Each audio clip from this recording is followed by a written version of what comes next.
Holes by Louis Sacker. Part 1. You are entering Camp Green Lake. Chapter 1. There is no lake at Camp Green Lake. There was once a very large lake here, the largest lake in Texas. That was over 100 years ago. Now it is just a dry, flat wasteland. There used to be a town of Green Lake as well. The town shriveled and dried up along with the lake and the people who lived there. During the summer, the daytime temperature hovers around 95 degrees in the shade, if you can find any shade. There's not much shade in a big dry lake. The only trees are 2 old oaks on the eastern edge of the lake. A hammock is stretched between the 2 trees, and a log cabin stands behind that. The campers are forbidden to lie in the hammock. It belongs to the warden. The warden owns the shade. Out on the lake, rattlesnakes and scorpions find shade under rocks and in the holes dug by the campers. Here's a good rule to remember about rattlesnakes and scorpions. If you don't bother them, they won't bother you. Usually. Being bitten by a scorpion or even a rattlesnake is not the worst thing that can happen to you. You won't die. Usually. Sometimes a camper will try to be bitten by a scorpion or even a small rattlesnake. Then he will get to spend a day or 2 recovering in his tent instead of having to dig a hole out on the lake. But you don't want to be bitten by a yellow-spotted lizard. That's the worst thing that can happen to you. You will die a slow and painful death. Always. If you get bitten by a yellow-spotted lizard, you might as well go into the shade of the oak trees and lie in the hammock. There is nothing anyone can do to you anymore. Chapter 2. The reader is probably asking, why would anyone go to Camp Green Lake? Most campers weren't given a choice. Camp Green Lake is a camp for bad boys. If you take a bad boy and make him dig a hole every day in the hot sun, it will turn him into a good boy. That was what some people thought. Stanley Yelnats was given a choice. The judge said, you may go to jail or you may go to Camp Green Lake. Stanley was from a poor family. He had never been to camp before. Chapter 3. Stanley Yelnats was the only passenger on the bus, not counting the driver or the guard. The guard sat next to the driver with his seat turned around facing Stanley. A rifle lay across his lap. Stanley was sitting about 10 rows back, handcuffed to his armrest. His backpack lay on the seat next to him. It contained his toothbrush, toothpaste, and a box of stationery his mother had given him. He'd promised to write to her at least once a week. He looked out the window, although there wasn't much to see, mostly fields of hay and cotton. He was on a long bus ride to nowhere. The bus wasn't air-conditioned, and the hot, heavy air was almost as stifling as the handcuffs. Stanley and his parents had tried to pretend that he was just going away to camp for a while, just like rich kids do. When Stanley was younger, he used to play with stuffed animals and pretend the animals were at camp. Camp Fun and Games, he called it. Sometimes he'd have them play soccer with the marble.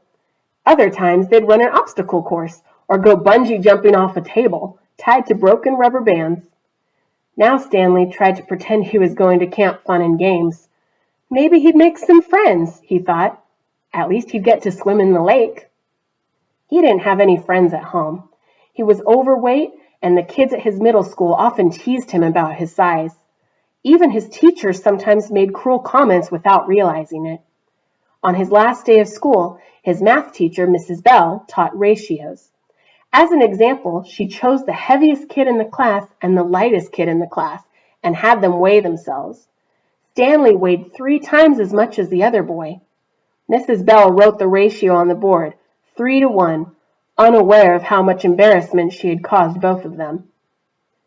Stanley was arrested later that day. He looked at the guard who sat slumped in his seat and wondered if he had fallen asleep. The guard was wearing sunglasses, so Stanley couldn't see his eyes.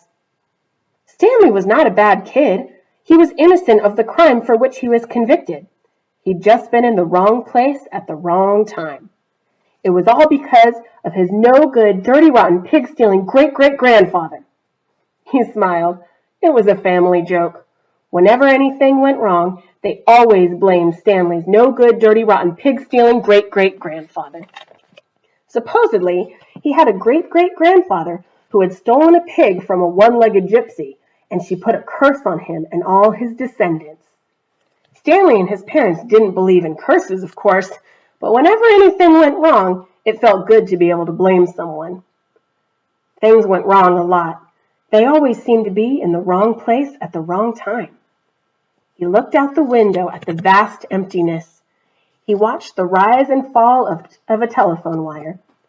In his mind, he could hear his father's gruff voice softly singing to him. If only, the woodpecker sighs, the bark on the trees was just a little bit softer. While the wolf waits below, hungry and lonely, he cries to the moon, if only. It was a song his father used to sing to him. The melody was sweet and sad, but Stanley's favorite part was when his father would howl the word, moon! The bus hit a small bump and the guard sat up, instantly alert. Stanley's father was an inventor. To be a successful inventor, you need 3 things: intelligence, perseverance, and just a little bit of luck. Stanley's father was smart and had a lot of perseverance. Once he started a project, he would work on it for years, often going days without sleep. He just never had any luck. Every time an experiment failed, Stanley could hear him cursing his dirty, rotten, pig-stealing great-grandfather. Stanley's father was also named Stanley Yelnats. Stanley's father's full name was Stanley Yelnats III. Our Stanley is Stanley Yelnats the fourth. Everyone in his family had always liked the fact that Stanley Yelnats was spelled the same frontward and backward, so they kept naming their son Stanley. Stanley was an only child, as was every other Stanley Yelnats before him. All of them had something else in common. Despite their awful luck, they always remained hopeful. As Stanley's father liked to say, I learned from failure. But perhaps that was part of the curse as well. If Stanley and his father weren't always hopeful, then it wouldn't always hurt so much every time their hopes were crushed. Not every Stanley Yelnats has been a failure, Stanley's mother often pointed out, whenever Stanley or his father became so discouraged that they actually started to believe in the curse. The first Stanley Yelnats, Stanley's great-grandfather, had made a fortune in the stock market. He couldn't have been too unlucky. At such times, she neglected to mention the bad luck that befell the first Stanley Yelnats. He lost his entire fortune when he was moving from New York to California. His stagecoach was robbed by the outlaw Kissin' Kate Barlow. If it weren't for that, Stanley's family would now be living in a mansion on a beach in California. Instead, they were crammed in a tiny apartment that smelled of burning rubber and foot odor. If only. The apartment smelled the way it did because Stanley's father was trying to invent a way to recycle old sneakers.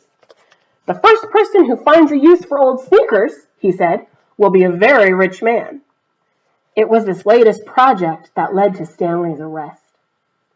The bus ride became increasingly bumpy because the road was no longer paved. Actually, Stanley had been impressed when he first found out that his great-grandfather was robbed by Kissin' Kate Barlow. True, he would have preferred living on the beach in California, but it was still kind of cool to have someone in your family robbed by a famous outlaw. Kate Barlow didn't actually kiss Stanley's great-grandfather. That would have been really cool, but she only kissed the men she killed. Instead, she robbed him and left him stranded in the middle of the desert. He was lucky to have survived, Stanley's mother was quick to point out. The bus was slowing down. The guard grunted as he stretched his arms. Welcome to Camp Green Lake, said the driver. Stanley looked out the dirty window. He couldn't see a lake, and hardly anything was green. Chapter 4. Stanley felt somewhat dazed as the guard unlocked his handcuffs and led him off the bus. He'd been on the bus for over 8 hours. Be careful, the bus driver said as Stanley walked down the steps. Stanley wasn't sure if the bus driver meant for him to be careful going down the steps, or if he was telling him to be careful at Camp Green Lake. Thanks for the ride, he said. His mouth was dry and his throat hurt. He stepped onto the hard, dry dirt. There was a band of sweat around his wrist where the handcuff had been. The land was barren and desolate. He could see a few run-down buildings and some tents. Farther away, there was a cabin beneath 2 tall trees. Those 2 trees were the only plant life he could see. There weren't even weeds. The guard led Stanley to a small building. A sign out front said, "You are entering Camp Green Lake Juvenile Correctional Facility." Next to it was another sign which declared that it was a violation of the Texas Penal Code to bring guns, explosives, weapons, drugs, or alcohol onto the premises. As Stanley read the sign, he couldn't help but think, well, duh. The guard led Stanley into the building, where he felt the welcome relief of air conditioning. A man was sitting with his feet up on the desk. He turned his head when Stanley and the guard entered, but otherwise didn't move. Even though he was inside, he wore sunglasses and a cowboy hat. He also held a can of soda, and the sight of it made Stanley even more aware of his own thirst. He waited while the bus guard gave the man some papers to sign. "That's a lot of sunflower seeds," the bus guard said.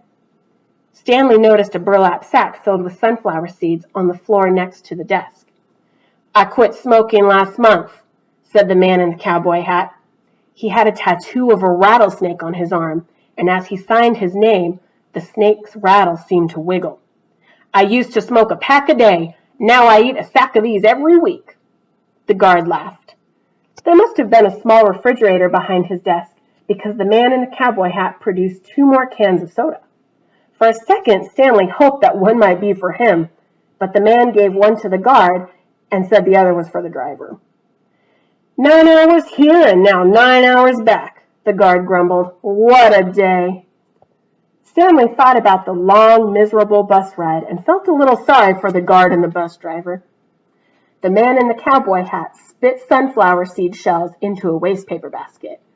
Then he walked around the desk to Stanley. "My name is Mr. Sir," he said. "Whenever you speak to me, you must call me by my name. Is that clear?" Stanley hesitated. Yes, Mr. Sir," he said, although he couldn't imagine that was really the man's name. "You're not in the Girl Scouts anymore," Mr. Sir said. Stanley had to remove his clothes in front of Mr. Sir, who made sure he wasn't hiding anything. He was then given 2 sets of clothes and a towel. Each set consisted of a long-sleeve orange jumpsuit, an orange t-shirt, and yellow socks. Stanley wasn't sure if the socks had been yellow originally. He was also given white sneakers, an orange cap, and a canteen made of heavy plastic, which unfortunately was empty. The cap had a piece of cloth sewn on the back of it, for neck protection. Stanley got dressed. The clothes smelled like soap. Mr. Sir told him he should wear 1 set to work in and 1 set for relaxation. Laundry was done every 3 days. On that day, his work clothes would be washed. Then the other set would become his work clothes, and he would get clean clothes to wear while resting. "You are to dig 1 hole each day, including Saturdays and Sundays. Each hole must be 5 feet deep and 5 feet across in every direction. Your shovel is your measuring stick. Breakfast is served at 4:30. Stanley must have looked surprised, because Mr. Sir went on to explain that they started early to avoid the hottest part of the day. "No one is going to babysit you," he added. "The longer it takes you to dig, the longer you will be out in the sun. If you dig up anything interesting, you are to report it to me or any other counselor. When you finish, the rest of the day is yours." Stanley nodded to show he understood. "This isn't a Girl Scout camp," said Mr. Sir. He checked Stanley's backpack and allowed him to keep it. Then he led Stanley outside into the blazing heat. "Take a good look around you," Mr. Sir said. "What do you see?" Stanley looked out across the vast wasteland. The air seemed thick with heat and dirt. "Not much," he said, then hastily added, "Mr. Sir." Mr. Sir laughed. "You see any guard towers?" "No." "How about an electric fence?" "No, Mr. Sir." "There's no fence at all, is there?" "No, Mr. Sir." "You want to run away?" Mr. Sir asked him. Stanley looked back at him, unsure what he meant. "If you want to run away, go ahead. Start running. I'm not going to stop you." Stanley didn't know what kind of game Mr. Sir was playing. I see you're looking at my gun. Don't worry, I'm not going to shoot you. He tapped his holster. This is for the yellow-spotted lizards. I wouldn't waste a bullet on you. I'm not going to run away, Stanley said. Good thinking, said Mr. Sir. Nobody runs away from here. We don't need a fence. Know why? Because we've got the only water for 100 miles. You want to run away? You'll be buzzard food in 3 days. Stanley could see some kids dressed in orange and carrying shovels dragging themselves toward the tents. You thirsty? Asked Mr. Sir. Yes, Mr. Sir, Stanley said gratefully. Well, you better get used to it. You're going to be thirsty for the next 18 months. Chapter 5. There were 6 large gray tents, and each one had a black letter on it, A, B, C, D, E, or F. The first 5 tents were for the campers. The counselors slept in F. Stanley was assigned to D tent. Mr. Pendanski was his counselor. My name is easy to remember, said Mr. Pendanski as he shook hands with Stanley just outside the tent. 3 easy words, pen, dance, key. Mr. Sir returned to the office. Mr. Pendanski was younger than Mr. Sir and not nearly as scary looking. The top of his head was shaved so close it was almost bald, but his face was covered in thick curly black beard. His nose was badly sunburned. Mr. Sir isn't really so bad, said Mr. Pendanski. He's just been in a bad mood ever since he quit smoking. The person you got to worry about is the warden. There's really only one rule at Camp Green Lake. Don't upset the warden. Stanley nodded as if he understood. I want you to know, Stanley, that I respect you, Mr. Pendanski said. I understand you've made some bad mistakes in your life. Otherwise, you wouldn't be here. But everyone makes mistakes. You may have done some bad things, but that doesn't mean you're a bad kid. Stanley nodded. It seemed pointless to try and tell his counselor that he was innocent. He figured that everyone probably said that. He didn't want Mr. Pendanski to think he had a bad attitude. I'm going to help you turn your life around, said his counselor, but you're going to have to help too. Can I count on your help? Yes, sir, Stanley said. Mr. Pendanski said, good, and patted Stanley on the back. 2 boys, each carrying a shovel, were coming across the compound. Mr. Pendanski called to them. Rex, Alan, I want you to come say hello to Stanley. He's the newest member of our team. The boys glanced wearily at Stanley. They were dripping with sweat, and their faces were so dirty that it took Stanley a moment to notice that one kid was white and the other black. What happened to Barf Bag? Asked the black kid. Lewis is still in the hospital, said Mr. Pendanski. He won't be returning. He told the boys to come shake Stanley's hand and introduce themselves, like gentlemen. Hi, the white kid grunted. That's Alan, said Mr. Pendanski. My name's not Alan, the boy said. It's Squid, and that's X-Ray. Hey, said X-Ray. He smiled and shook Stanley's hand. He wore glasses, but they were so dirty that Stanley wondered how he could see out of them. Mr. Pendanski told Alan to go to the rec hall and bring the other boys to meet Stanley. Then he led him inside the tent. There were 7 cots, each one less than 2 feet from the one next to it. Which was Lewis's cot? Mr. Pendanski asked. Barf Bag slept here, said X-Ray, kicking at one of the beds. All right, Stanley, that'll be yours, said Mr. Pendanski. Stanley looked at the cot and nodded. He wasn't particularly thrilled about sleeping in the same cot that had been used by somebody named Barf Bag. 7 crates were stacked in 2 piles at one side of the tent. The open end of the crates faced outward. Stanley put his backpack, change of clothes, and a towel in what used to be Barf Bag's crate. It was at the bottom of the stack that had 3 in it. Squid returned with 4 other boys. The first 3 were introduced by Mr. Pendanski as Jose, Theodore, and Ricky. They called themselves Magnet, Armpit, and Zigzag. They all have nicknames, explained Mr. Pendanski. However, I prefer to use them by the names their parents gave them, the names that society will recognize them by when they return to become useful and hard-working members of society. It ain't just a nickname, X-Ray told Mr. Pendanski. He tapped the rim of his glasses. I can see inside you, Mom. You've got a big, fat heart. The last boy either didn't have a real name or else he didn't have a nickname. Both Mr. Pendanski and X-Ray called him Zero. You know why his name's Zero? Asked Mr. Pendanski. Because there's nothing inside his head. He smiled and playfully shook Zero's shoulder. Zero said nothing. And that's Mom, a boy said. Mr. Pendanski smiled at him. If it makes you feel better to call me Mom, Theodore, go ahead and call me Mom. He turned to Stanley. If you have any questions, Theodore will help you. You got that, Theodore? I'm depending on you. Theodore spit a thin line of saliva between his teeth, causing some of the other boys to complain about the need to keep their home sanitary. You were all new here once, said Mr. Pendanski, and you all know what it feels like. I'm counting on every one of you to help Stanley. Stanley looked at the ground. Mr. Pendanski left the tent, and soon the other boys began to file out as well, taking their towels and change of clothes with them. Stanley was relieved to be left alone, but he was so thirsty he felt as if he would die if he didn't get something to drink soon. Hey, Theodore, he said, going after him. Do you know where I can fill my canteen? Theodore whirled and grabbed Stanley by his collar. My name's not Theodore, he said. It's Armpit. He threw Stanley to the ground. Stanley stared up at him, terrified.